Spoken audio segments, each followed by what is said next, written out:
चलें, आज बात करते हैं मोटेल मिलाटी की।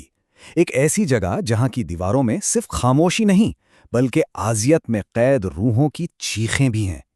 ये कहानी है लालच की और एक ऐसी बद्दुआ की जो नस्लों को निगल जाती है। कहानी का आगाज होता है एक बहुत ही खौफनाक वार्निंग से, जो यहाँ आने वाले हर मेहमान को दी जाती है। ये जुमला शुरू से ही एक ऐसे अंजाम का इशारा दे देता है जिससे बचना नामुमकिन है।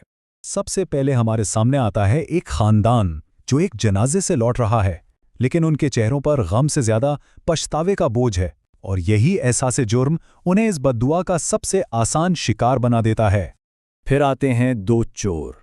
उनके लिए ये वीरान मोटेल कोई पनागा नहीं, बल्कि एक मौका है दूसरों की मजबूरी का फायदा उठाने का। इनका लालच उन्हें सीधा मौत के मुंह में, यानी मोटेल की बुरी ताकतों के जाल में ले आता है। और आखिर में एक नौजवान जोड़ा भी यहाँ आता है जो मोहब्बत में गिरफ्तार है और बस एक रात के लिए दुनिया की नजरों से बचकर कहीं पनाह लेना चाहता है। तो ये तो हो गए मेहमान, लेकिन अब सवाल ये है कि ये जगह है क्या?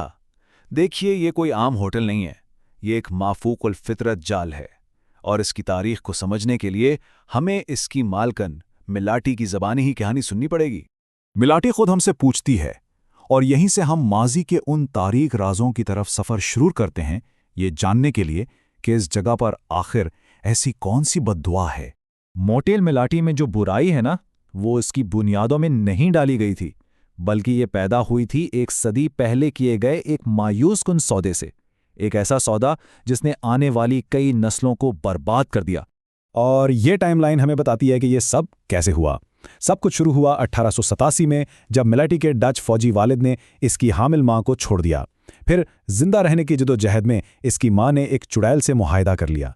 मिलाटी पैदा तो हुई, लेकिन वो मुआहदा एक खानदानी बद्दुआ बन चुका था। फिर 1900 में इसकी मुलाकात हुई एक जुनूनी डॉक्टर कुस्नू से, और आखिर में गांव वालों ने तोहम परस्ती में आकर इसकी मां को मार डाला, ये सोचकर कि वो कोई बला है।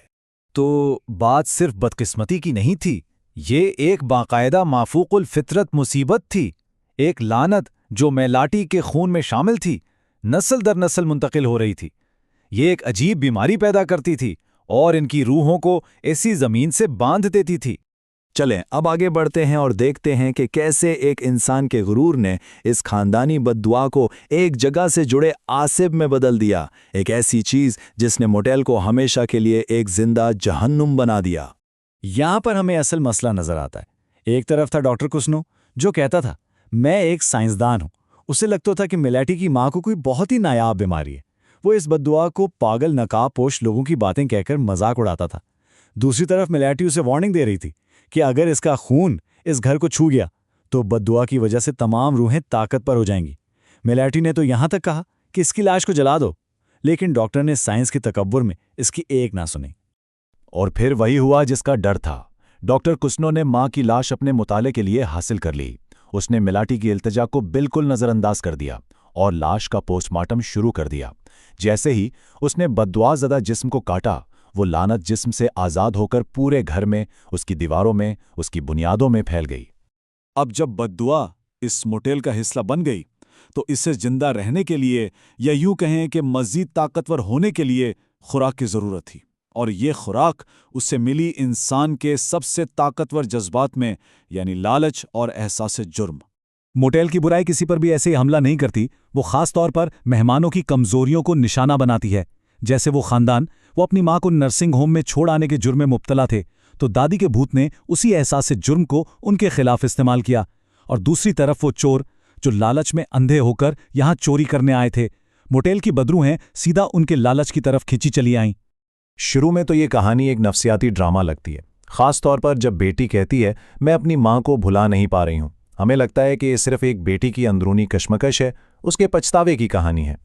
लेकिन फिर अचानक ये कहानी एक इंतहाई खौफनाक मोड़ लेती है, जब दादी की रूह अपने ही पोते पर कब्जा करके कहती है, तुम्हारा बेटा तुम्हें सुन नहीं पाएगा और देख भी नहीं पाएगा, क्योंकि उसकी आंखें अब नहीं रहीं।